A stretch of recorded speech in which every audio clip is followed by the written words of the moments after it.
I'm so excited. I mean, I worked at the Imperial when I was 8 years old, so to be coming back. Nic and I went to the theater the other day to go check out the space, and someone that was there came up to me and they were like, "Welcome home." And I just like, and then I went to my dressing room that I had when, I was young Cosette, and I cried, and he found me crying in the room. Hello, I'm Richard Ridge for BroadwayWorld. Chess the Musical is returning to Broadway and welcomes back to the stage Aaron Tveit, Lea Michele, and Nicholas Christopher. It'll open at the Imperial Theatre, and I caught up with the company during a break in rehearsal.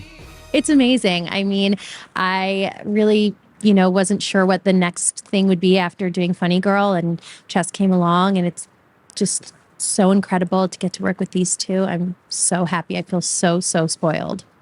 Because Michael told me that during Funny Girl, you two had a conversation. Didn't Michael say, "I think I have something for you next"? He did. And, we talked about Chess, and I really wanted to do it. I was also really, important to me to expand our family. And that was something that I did in between. I had a baby. Once that was done and taken care of, I called him and I was like, "Do you still want to do this show?" And he said yes. And so we're here. How excited are you, Nick? I'm really excited. It's really been a dream come true. I mean, walking down 45th Street and seeing this big old bald head shining above the marquee is crazy. And seeing my parents' reactions to that is really what's been meaningful. But then coming to work and being with these two in our fantastic ensemble has been so moving. I skip to work every day for such a serious musical. I'm so excited, and I really feel like it's the perfect challenge for me to rise to the occasion, and these two definitely keep challenging me every day. Yeah, I think, it's funny when you said that you've known us all for so long, right? I think we're all so fortunate that we found a life in the theater here, and but when you look back and try to step away from it, you realize that these are also at the same time few and far between, right? And so you never know when the next show is going to be. You never know what it's going to be. So I had no idea that Chess was going to come into my life about a year ago. And I'm just so excited that it did. And I kind of can't believe that it did, and that it's a show that so many people love so much, and that we get to kind of be a part of it in the way that we're doing, with these two and as they said, our creative team and cast. It's really special.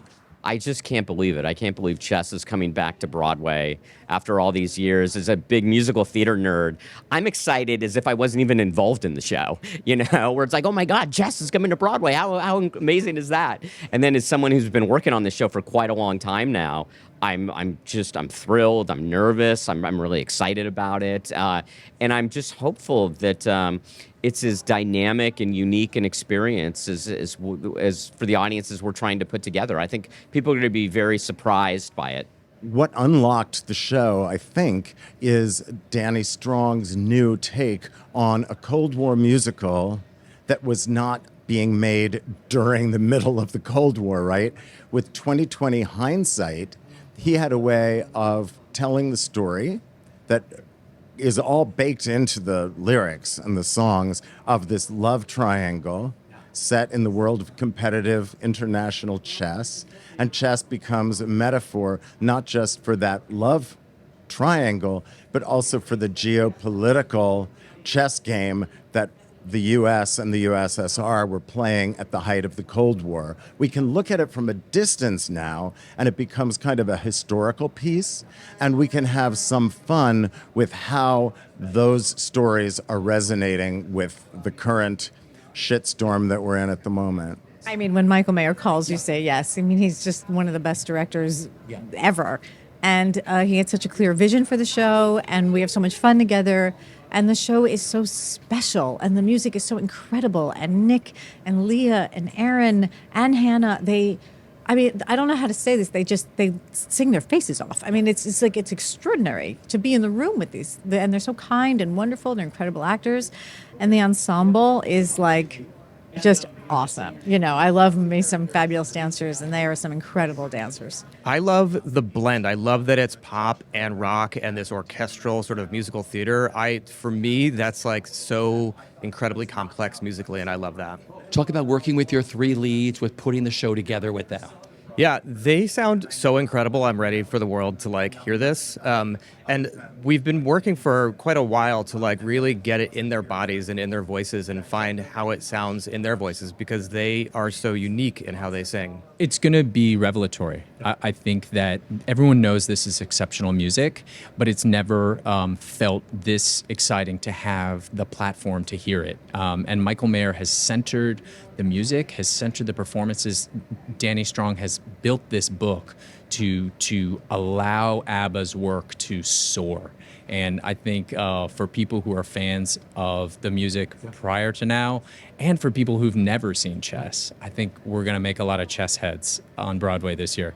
So what's it just like being in the room with Michael Mayer and these incredible Powerhouse performances, and you're supposed to be at the table or standing up, doing your thing, you're like, oh my God, that person's singing now. Yeah, it's pretty insane. I mean, I grew up listening to Leah after every episode of Glee, I would download every song. I was like very obsessed with it.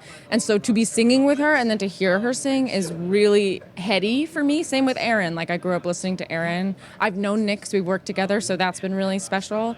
But Michael, in particular, is such an actor's director, so I've really enjoyed working with him. He is so attentive and understanding and is always willing to try something, and working in the room with him has been super inspiring. How well did you know the show? Pretty well. My first introduction was 1985. It's the first CD I ever heard. It was One Night in Bangkok. And I learned to play the score on the piano, and it's been a part of the fabric of my life ever since then. And we did the first reading of this in 2017 of this version. So 8 years in the making, and here we come. Oh, it was on my college playlist. Absolutely. I mean, I remember singing, at a drunken college party, singing "I Know Him So Well" with one of my best friends. I know nothing is so good, and just living it. So it's been a part of my life for decades now, and I can't believe it. I'm so overjoyed to be in it. I keep pinching myself.